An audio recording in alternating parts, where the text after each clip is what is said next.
Hello everyone, कैसे हैं आप सब। तो आज मैं आपको बताने वाली हूँ लापता लेडीज़ मूवी को शॉर्ट में। तो गाइस बहुत ही इंटरेस्टिंग मूवी है। स्टार्ट करते हैं। निर्मल प्रदेश में दिखाया गया है। 2001 का सीन है, जनवरी का इंडिया का सीन है, जहाँ पर एक विदाई चल रही है। जैसे ही लड़की की विदाई हो रही होती है, उसे घूंघट उड़ा दिया जाता है और बोला जाता है कि अब तुम्हें इस घूंघट में ही रहना है। अब वो लड़की अपने हस्बैंड के साथ जाती है।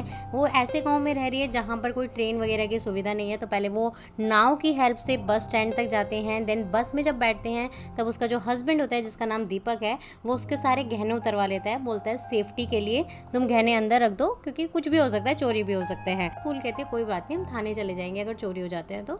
अब दीपक समझाता है नहीं, लाइफ में दो ही दुख होते हैं, छोटा दुख होता है चोरी और बड़ा दुख होता है थाना। यानी उसे ये समझाया जाता है कि थाने में नहीं जाना चाहिए। अब देन वो बस स्टैंड से जहाँ पहुँचते हैं ट्रेन स्टेशन पर, फिर वो ट्रेन लेते हैं। ट्रेन में उन्हें दो और जोड़े मिलते हैं और उनकी जो वाइफ होती है, यानी कि बहुएं होती हैं, ब्राइड्स होती हैं, उन्होंने भी घूंघट ओढ़ा होता है। तो सबने घूंघट पहना होता है। अब ट्रेन में डिस्कशन चल रहा होता है। दीपक किसी तरीके से फूल को जगह दिला देता है, सीट दिला देता है, बैठ जाती है वो। और वहीं पे डिस्कशन चल रहा होता है कि भाई तुम्हें दहेज में क्या मिला, तुम्हें दहेज में क्या मिला। तो दीपक उस टाइम शांत हो जाता है। तो जो एक और पर्सन होते हैं, उनकी जो माँ होती है, वो बोलती है लगता है लड़के में ही कोई कमी है, क्योंकि इसे तो दीपक को तो दहेज मिला ही नहीं है। वो अपने बेटे के बारे में बताते हैं कि मुझे तो 1.5 लाख रुपए कैश मिला है, मोटरसाइकिल मिली है और मोबाइल भी मिला है। तो जो उसका पति होता है, जैसे मोबाइल मिला होता है, वो कहता है अपनी वाइफ को गुस्से में कि क्या फ़ायदा है इस मोबाइल का, इसमें तो टावर ही नहीं आते, और वो अपनी वाइफ को ही उस फ़ोन को पकड़ा देता है। अब क्या होता है, 3 जोड़े वहाँ ट्रेन में बैठे होते हैं, एक ही साइड पे बैठे होते हैं। अब रात होती है। रात में जो है दीपक का स्टेशन आ जाता है, मूर्ति, और वो फटाफट से अपनी वाइफ को हाथ मारता कहता है चलो चलो आगे स्टेशन उतरना है, और बाकी सब सो रहे होते हैं। तो वो उतर जाता है, अपनी वाइफ को लेके वहाँ से उतरता है। देन वो फिर दोबारा से एक बस लेता है। बस से वो सीधा अपने गाँव पहुँचता है। वहाँ पे उसके फ्रेंड जो है बैंड बाजे के साथ उसका वेलकम के लिए वेट कर रहे होते हैं। वो पहुंच चुके थे सूरजमुखी गांव। वहाँ पे उनका सब वेलकम किया जाता है, उनकी फैमिली आरती उतारती है। और जैसे ही लड़की का घूंघट खोला जाता है, सब शॉक्ड हो जाते हैं, क्योंकि वो लड़की कोई और थी। यानी कि ट्रेन में जो वो 3 दुल्हनें बैठी थी, उससे दीपक की जो वाइफ फूल थी वो बदल जाती है। अब सब दीपक को बोलते हैं तो एक वाइफ को नहीं संभाल पाया। तब वो बोलता है इतना तंबू जैसा तो घूंघट है, किसको क्या ही दिखता है। तब जो औरतें होती हैं वो उस दुल्हन को बोलते हैं कि तुम्हें नहीं दिखाई दिया। तो कहते हैं घूंघट में क्या ही दिखाई देता है। तो कहते हैं जूता देख लेते, तुम शूज़ देख लेते अपने पति का। कहते हैं पति भी नया, जूता भी नया, कैसे ही पता चलता कि मेरा पति कौन है। तो जिसने मुझे बोला कि उतरने के लिए, मैं उनके साथ उतर आई। फिर उसकी जो दुल्हन होती है उसकी जांच पड़ताल की जाती है, उसे नाम पूछा जाता है। वो बताती है मेरा नाम पुष्पा रानी है। उसके पति का नाम पूछा जाता है तो वो फटाफट पंकज बोल देती है। तो वहाँ की जो औरतें वो शॉक्ड हो जाती है कि तू पति का नाम ले रही है, पति का नाम नहीं लेना चाहिए। फिर उसका गांव का नाम पूछा जाता है। वो बताती है संबेला छत्तीसगढ़ है, और ससुराल का नाम उसे नहीं पता होता। फ़ोन नंबर उससे पूछा जाता है तो वो एक नंबर बता देती है, जिसको एक लड़के को दिया जाता है कि पता करो और इन्फॉर्म कर दो कि ये यहाँ पर आ गई हैं। अब दूसरी तरफ क्या होता है ट्रेन में, अब फूल की नींद खुलती है। फूल देखती है कि दीपक वहाँ पर है नहीं। वो ट्रेन से उतर जाती है, ट्रेन रुक जाती है। तो अब वो स्टेशन पर जो है दीपक को ढूंढ रही होती है। दूसरी तरफ जो लड़की दीपक के साथ आ गई थी, उसका असली नाम जया था। यानी कि जया का हस्बैंड भी अब जया को ढूंढ रहा होता है। वहाँ पर स्टेशन पर उतरते उसे जया नहीं मिलती, बट वो खुश होता है कि कोई बात नहीं, आएगी आ जाएगी, मुझे तो मोटरसाइकिल चाहिए थी, मोटरसाइकिल मिल गई, और क्या चाहिए। लेकिन जो जया की सास होती है वो अपने बेटे से कहती है कि गहने तो सारे वही ले गई, गहने तो हमें चाहिए। तो कहता है कोई बात नहीं, हम देखते हैं, हम घर जाओ तुम। तो इस तरीके से अब जो फूल होती है वो वहाँ बहुत ज़्यादा परेशान होती है कि वो कहाँ जाए कहाँ ना जाए। तो वहीं पर वो रात भर स्टेशन पर गुजारती है, एक टॉयलेट में छुपकर बैठ जाती है। दूसरी तरफ जो पुष्पा रानी, यानी कि जिसका असली नाम जया होता है, वो रात को उनके घर से बाहर निकलती है, क्योंकि उसे दीपक के घर ही ठहरा दिया गया था रात में। वो उनके घर से बाहर निकल कर जो उसके पास मोबाइल फ़ोन होता है उसकी सिम को वो जला देती है। यानी उसके इरादों का कुछ नहीं पता, क्योंकि जो नंबर उसने दिया था वही नंबर वो जला देती है। दूसरी तरफ सुबह होती है। फूल जब उठती है टॉयलेट से, वो अपना हाथ मुँह धोती है, बाहर निकलती है, तो बाहर एक भिखारी मिल जाता है, जिससे वो बहुत ज़्यादा डर जाती है। देन धीरे धीरे जैसे वो भागते हुए आगे जाती है तो उसे छोटू मिलता है। छोटू उसे कहता है डरने की बात नहीं है, ये यहीं पे इसके पैर कट गए थे इस भिखारी के, तब से ये इसी स्टेशन पर है। तुम बताओ तुम्हारी क्या प्रॉब्लम है। तो वो बता देती है कि मैं खो गई हूँ, मेरे पति यहाँ पर मुझे भूल गए हैं, या मैं छूट गई हूँ, इस तरीके से। तो छोटू क्या करता है, फूल को स्टेशन मास्टर के पास लेकर जाता है कि वही तुम्हारी हेल्प कर सकते हैं। स्टेशन मास्टर पूछते हैं कि भाई अपना पति का नाम बताओ। तो वो तो नाम लेती नहीं पति का, उसने मेहंदी में लिखवाया होता है दीपक, तो वो दिखा देती है दीपक नाम है। उससे गाँव का नाम पूछा जाता है कि कहाँ से आई है। तो वो कहता है है गंगापुर। अब गंगापुर स्टेशन मास्टर कहता है कि जहाँ गंगा नहीं है वो भी गंगापुर है, इतने सारे गंगापुर हैं, तुम कौन से वाले गंगापुर से हो? तो उसे कुछ नहीं पता होता। ससुराल का नाम भी फूल को नहीं पता होता, बस इतना पता होता है कि उसके ससुराल का नाम किसी फूल के नाम पर है। तो स्टेशन मास्टर कहता है ये तो बड़ा मुश्किल है ढूंढना, हमें थाने जाना पड़ेगा। लेकिन फूल को जैसे उसके पति ने बोला था कि थाना नहीं जाना चाहिए, गलत होता है, तो फूल कहती है नहीं मैं थाना नहीं जाऊँगी, वही मुझे ढूंढते हुए यहाँ आएंगे। तब इसका कोई सोल्यूशन नहीं निकलता। दूसरी तरफ पुष्पा मॉर्निंग में जितना भी उसके पास गोल्ड होता है वो सारा दीपक की माँ के पास रखवा देती है कि जब भी मैं यहाँ से जाऊँगी तब आप मुझे ये दे देना। अब दीपक जो होता है वो सुबह पुलिस स्टेशन जाता है, वहाँ पे जाके इंस्पेक्टर को, जो वहाँ के मेन हेड होते हैं, उन्हें फ़ोटो दिखाता है कि मेरी वाइफ खो गई है और ये उसका फ़ोटो है। इंस्पेक्टर फ़ोटो देख के बहुत ज़ोर ज़ोर से हंसने लगता है क्योंकि फ़ोटो में जो होता है वो घूंघट होता है, यानी कि वाइफ का जो फूल का चेहरा है वो नज़र ही नहीं आ रहा होता और दीपक के पास सिर्फ वही एकमात्र फ़ोटो होता है। अब वो अपनी सारी रिपोर्ट वगैरह लिखवा के कि किस स्टेशन पे उसने छोड़ा था, किस स्टेशन से वो पुष्पा को लेकर आया, वो सारी डिटेल लिखवा कर आ जाता है। अब जैसे ही घर आता है, घर पे सब कहते हैं कि भाई पुष्पा भी चली गई, पुष्पा रानी भी खो गई। अब गांव वाले क्या कहेंगे, तुमने 2 दिन में 2 भूमें खो दी। तभी थोड़ी देर बाद शाम तक पुष्पा घर आ जाती है। वो कहती है मैं मंदिर गई थी और मंदिर में पाठ में बैठी हुई थी। तो जो दीपक के फादर होते हैं वो कहते हैं मैं तो वहाँ गया था, तो मुझे नहीं दिखी। वो कहते हैं मैं घूंघट में बैठी थी, आपको नहीं दिखाई दी होंगी। तभी दीपक कहता है हो गया, घूंघट इतना लंबा होता है कि कोई दिखाई नहीं देता कि अपनी वाली कौन सी है और किसी और की कौन सी है। दूसरी तरफ छोटू जो है फूल को मंजू माई से मिलवाता है। मंजू माई वहीं स्टेशन पे एक स्टॉल लगाती थी, ब्रेड पकौड़े वगैरह सेल करती थी, तो मंजू माई से मिलवाता है। मंजू माई बहुत ही थोड़ी अक्खड़ स्वभाव की थी। वो सीधा फूल को कहती है तेरे साथ फ्रॉड हुआ है, तेरा जो पति है वो जानबूझ के तुझे छोड़ गया है, यहाँ पर सारा सोना ले गया, सारा जेवर ले गया और तुझे यहाँ खालिया छोड़ गया, तेरे साथ धोखा हुआ है। लेकिन फूल नहीं मानती, कहती है नहीं नहीं वो मुझे ढूंढते हुए आएंगे, ऐसा नहीं है, और मेरी माँ ने तो मुझे बहुत कुछ सिखाया है। कहते क्या सिखाया? ना तुझे अपने घर का पता, ना तुझे अपने ससुराल का पता, कुछ तो तुझे पता नहीं है, तुझे अच्छा नहीं बनाया, तुझे बेवकूफ़ बनाया है। जो मंजू माई उसे बहुत कुछ समझाती है। अब पतीला थाना जहाँ पर फूल होती है वहीं पर जो जया का हस्बैंड है वो रिपोर्ट लिखवाने आता है पुलिस इंस्पेक्टर के पास कि भाई कल रात मेरी वाइफ ऐसे ऐसे खो गई है, मुझे नहीं मिली। तो जो पतीला थाना के लोग हैं वो एक फैक्स जो है हर स्टेशन में डालते हैं, तो मूर्ति स्टेशन के पास भी फैक्स पहुंच जाता है और वो फैक्स सीधा पहुंचता है इंस्पेक्टर के पास जहां पर दीपक ने रिपोर्ट लिखवाई थी। अब जो इंस्पेक्टर है वो सारी मैच करता है एफआईआर जो दीपक ने लिखवाई थी और जो उसे फैक्स आता है पतीला स्टेशन से, उसमें भी सेम डेट होती है, सेम टाइमिंग होती है, सेम ट्रेन होती है और वहाँ भी एक दुल्हन खोई थी और यहाँ भी एक दुल्हन मिस हो जाती है। इंस्पेक्टर जो है सीधा पतीला थाने वाले को कॉल लगाते हैं और कहते हैं क्या पता कोई गिरोह चल रहा हो जो ये जो दुल्हन है उन्हें किडनैप कर रहा हो। अब दूसरी तरफ मंजू माई तो फूल को रखने से मना कर देते क्योंकि वो फूल को इतना समझा रही होती है तेरे साथ फ्रॉड हुआ है वगैरह वगैरह, बट वो नहीं मानती। तो मंजू माई कहती है ऐसी लड़की को मुझे अपने साथ नहीं रखना। तो अब्दुल अपने पास ले जाता है, वो जहाँ पर एक छोटी सी जगह पर रह रहा था उस भिखारी के साथ वहाँ पर फूल को ले जाता है। वो भिखारी जैसे ही वहाँ जाता है उसके पैर ठीक हो जाते हैं, तो फूल बड़ी शॉक्ड हो जाती है कि इनके पैर तो ठीक है। वो कहते हैं हाँ ये सब करना पड़ता है भीख मांगने के लिए। अब दूसरी तरफ जो पुष्पा होती है जिसने एक सिम जला दी थी, अब वो दूसरी सिम अपने फ़ोन में लगा लेती है और अपना फ़ोन चालू कर लेती है। यहाँ पे अब जो पुष्पा है यानी कि जिसका असली नाम जया है, वो दीपक के सारे घर वालों के साथ थोड़ा फ्रेंडली नेचर हो जाता है, उसका फ्रेंडशिप करने लगती है। पूनम यानी कि जो दीपक की भाभी होती है उनके साथ बातें करने लगती है, फ्रेंडशिप से उसकी हो जाती है। अब दीपक कहता है पुष्पा से कि तुम्हें थाने जाना पड़ेगा, दरोगा ने बुलाया है।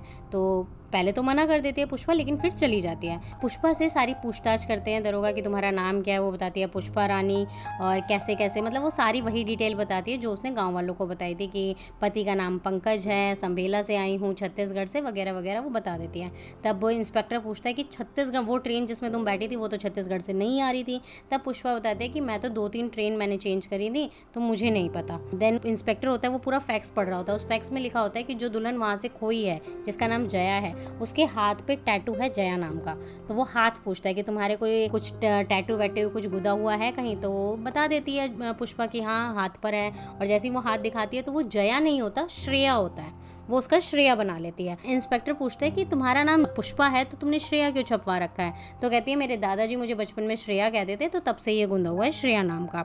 अब पुलिस वाले को यहाँ पर थोड़ा डाउट हो जाता है। पुलिस वाला कहता है कि अपने कांस्टेबल से कि इनका फोटो क्लिक कर लो, हम भेज देंगे आगे। अब जैसे ही फोटो क्लिक करते हैं तो पुष्पा घूंघट कर लेती है, तो घूंघट हटाने की कोशिश करते हैं, लेकिन कांस्टेबल कहता है कि रहने दीजिए सर, गाँव का माहौल है, फालतू में बात आगे बढ़ेगी, यहाँ पे घूंघट ही रहता है तो घूंघट ही रहने दीजिए, ठीक है। अब क्या होता है जैसे ही पुष्पा जा रही होती है, इंस्पेक्टर को डाउट तो होता है कि यही जया है, वो सीधा बोलता है जया, और वो पलट कर देख लेती है। तो जो इंस्पेक्टर को डाउट होता है वो बिल्कुल क्लियर हो जाता है कि यही जया है, यही कुछ झोल है, इसे सब पता है और ये कुछ छुपा रही है। तो वो चली जाती है वहाँ से। उस टाइम तो पुलिस वाला कुछ भी नहीं कहता। अब फिर से अगले दिन छोटू जो है फूल को दोबारा माई के पास ले जाता है, वहाँ पे उसे ब्रेड वगैरह खिला रहा होता है। तभी माई को भी कुछ थोड़ा सा तरस आ जाता है और वो कहती है फूल से कि ऐसे ही मुंह फुलाए बैठी रहेगी क्या, चल मेरे साथ काम करा। और वो उसके साथ काम कराने लगती है, ब्रेड गर्म करना, समोसे बनाना। और धीरे धीरे वो माई के साथ थोड़ा घुल मिल जाती है और माई को तरस आ जाता है, वो उसे अपने साथ शाम को घर ले जाती है। जब माई अपने साथ घर ले जाती है तो फूल उनसे पूछती है आप अकेले रहते हो? तो कहती है हाँ,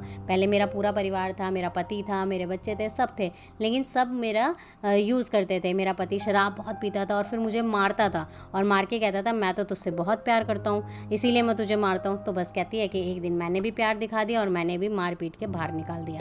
अब अकेले रहती हूँ, शुरू में तो थोड़ा मुश्किल था पर हाँ अब आदत हो गई है, और अगर एक बार अकेले रहना सीख जाओ तो आप लाइफ में कुछ भी कर सकते हैं। वो फूल को इस तरीके से नसीहत दे रही होती है। अब फूल को खाना बनाने की तो बहुत अच्छी आदत होती है, तो वो माई की दुकान के लिए मिल्क केक बनाती है, कलाकंद बनाती है। तो माई जब शॉप पर रखती है तो वो कस्टमर्स को देती है पहले तो फ्री में कि टेस्ट करके देखो कैसा है। तो सबको बहुत पसंद आता है। माई को भी बोलती है फूल की आपने तो चखा ही नहीं। तो माई कहती है मेरी लाइफ में कुछ ऐसा अच्छा हुआ ही नहीं है कि मैं कुछ अच्छी चीज़ को टेस्ट करूं। दूसरी तरफ जो इंस्पेक्टर होता है वो जया का पूरा पीछा करता है। वो देखता है कि जया कहाँ कहाँ जाती है, क्योंकि जया डेली मंदिर के बहाने बाहर निकलती थी। तो जया जैसे ही मंदिर के लिए बाहर निकलती है पुलिस इंस्पेक्टर उसके पीछे लग जाता है। जया मंदिर इसलिए जाती थी क्योंकि पूरे गाँव में मंदिर ऐसी जगह थी जहाँ पर फ़ोन के नेटवर्क्स अच्छे आते थे। तो वो किसी को पहले कॉल करती है, देन वो सीधा ज्वेलर के पास जाती है, गोल्ड बेचती है। उसके बाद एक साइबर कैफे में जाती है कुछ फॉर्म वगैरह भरने, और जब पुलिस वाला उसके पीछे जाता है कि उसने पीसी में क्या किया, कंप्यूटर में क्या किया, वो देखता है कि उसने सारी हिस्ट्री डिलीट कर दी थी। उसके बाद वो सीधा टूर एंड ट्रैवल्स के पास जाती है। अब पुलिस वाले को पूरा शक हो जाता है कि ये चिड़िया उड़ने वाली है, यानी कि ये लड़की भी यहाँ से भागने वाली है। अब एक दिन पुष्पा जो है खेतों में होती है, वहीं पर दीपू का जो दोस्त होता है जो प्रेस में काम करता है वो पुष्पा से मिलने आता है। वो पुष्पा से बहुत ज़्यादा इम्प्रेस्ड होता है। तभी जो दीपक का फादर होता है वो दीपक के दोस्त से बोलता है कि खेतों में कीटनाशक करवाना पड़ेगा क्योंकि कीड़े लग गए, खेती खराब हो जाएगी।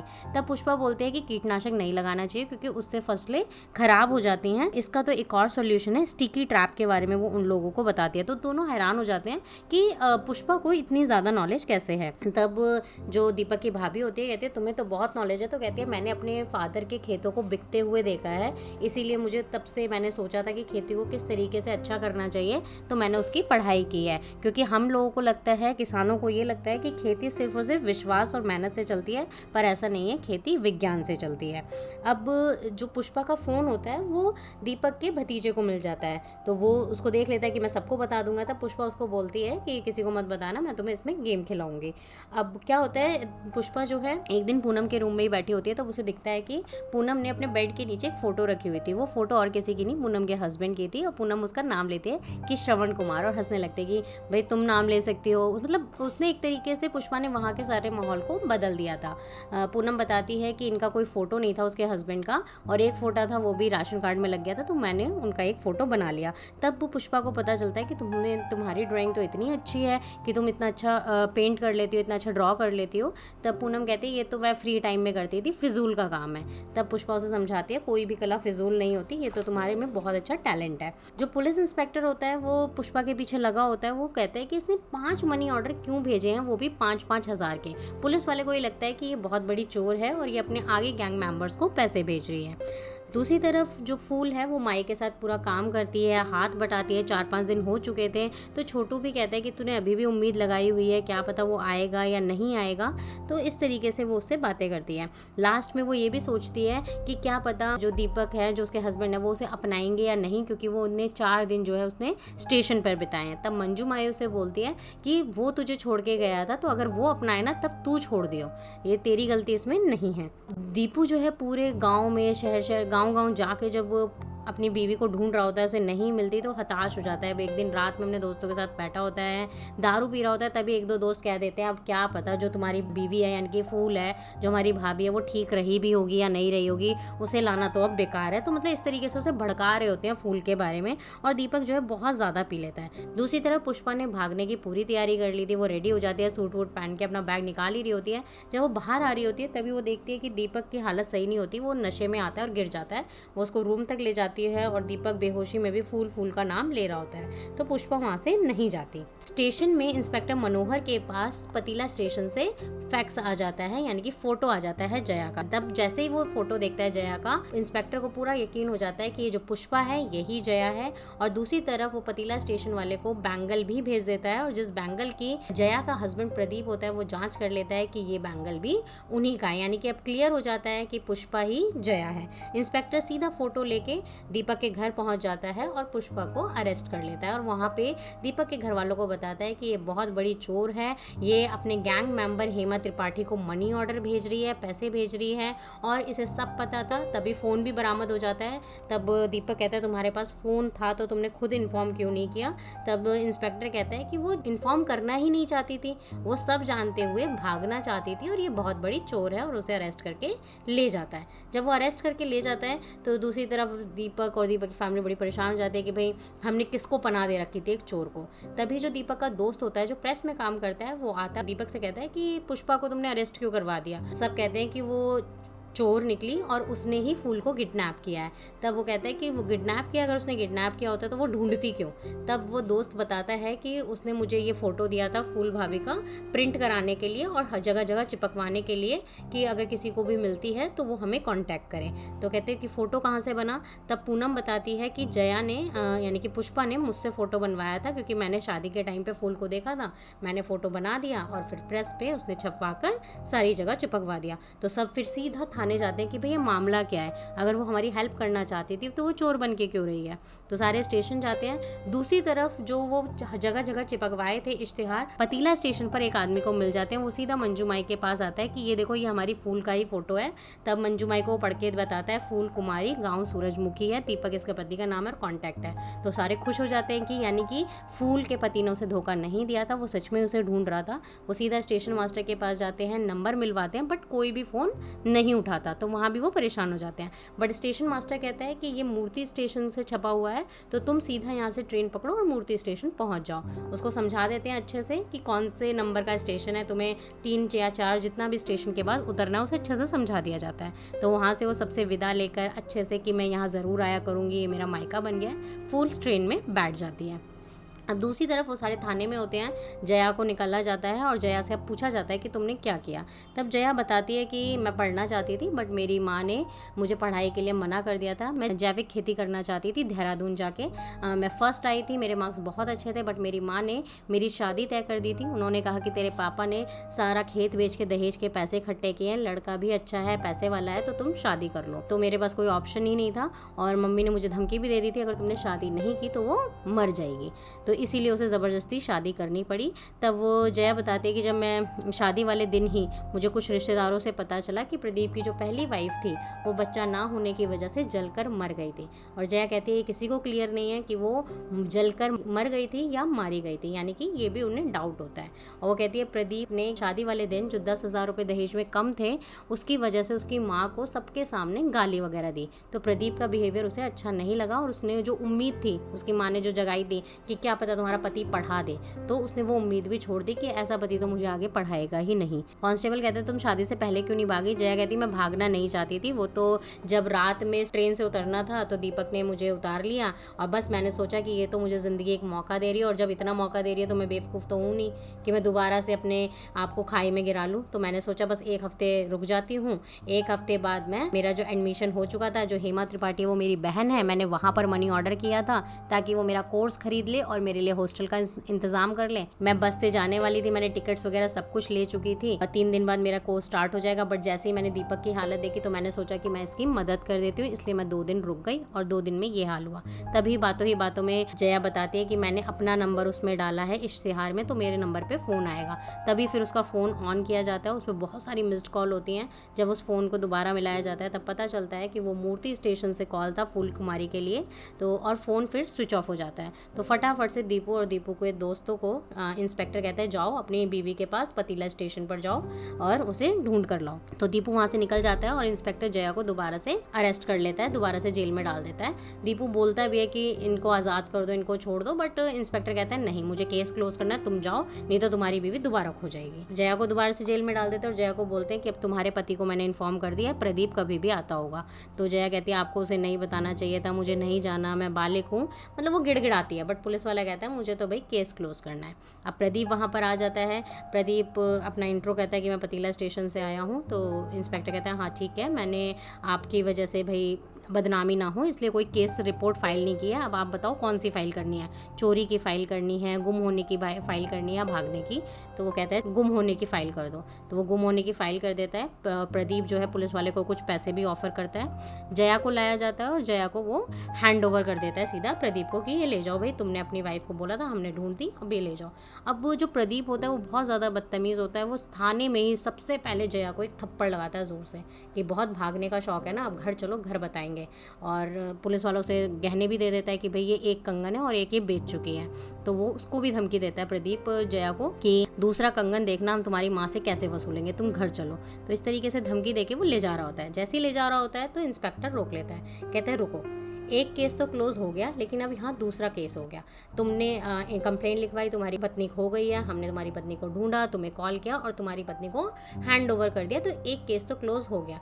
बट अभी जो तुमने किया थाने में सबके सामने, अपनी बीवी पर हाथ उठाया, यानी कि शारीरिक आपने प्रताड़ना की, फिर आपने दहेज भी यहाँ पर मांगा, तो अब ये बन गया तुम्हारा दूसरा केस। और अब ये लड़की बालिग भी है और ये तुम्हारे साथ नहीं जाना चाहती, ठीक है, और तुम ज़बरदस्ती किसी तरीके की नहीं कर सकते। और अगर तुमने ज़बरदस्ती करी तो तुम्हारे ऊपर जो बीवी को मारने का इल्ज़ाम है, जो तुमने थप्पड़ मारा, और जो तुम्हारा पुराना केस खुलेगा कि तुमने पहले बीवी को जलाया था या जली थी, वो सब खुल जाएंगे। तो वो इस तरीके से धमकी देता है और कहता है कि अब इसे आज़ाद करो और यहाँ से चले जाओ। तो धमकी देता है और वो प्रदीप जो है डर जाता है और छोड़कर चला जाता है। तो जया जो है बहुत खुश हो जाती है क्योंकि उसे आज़ादी मिल गई थी। इंस्पेक्टर को धन्यवाद देती हुई वो सीधा यहाँ से चली जाती है। दूसरी तरफ जो दीपक और दीपक के दोस्त होते हैं वो मूर्ति स्टेशन पर जाते हैं कि भाई हमें पतीला जाना है ट्रेन के लिए, लेकिन वो जैसे ही ट्रेन ढूंढ ही रहे होते हैं तभी वहाँ पर फूल आ जाती है और वो दीपक का नाम लेते हुए दीपक को बुलाती है। दोनों वहाँ मिल जाते हैं, तो इस तरीके से फूल भी मिल जाती है। अब सब घर पहुंच जाते हैं। सब लोग फिर जया को थैंक यू करते हुए उसको विदा करते हैं, देहरादून के लिए बिठा देते हैं। तो इस तरीके से यहाँ पे इस मूवी की हैप्पी एंडिंग हो जाती है। जया पढ़ने के लिए चली जाती है और फूल अपनी फैमिली से मिल जाती है। तो गाइज़ आई होप आपको मूवी पसंद आई होगी। मूवी को लाइक करें, शेयर करें और हमें कमेंट्स में ज़रूर बताएं कि आप नेक्स्ट कौन सी मूवी सुनना चाहते हैं। Thank you.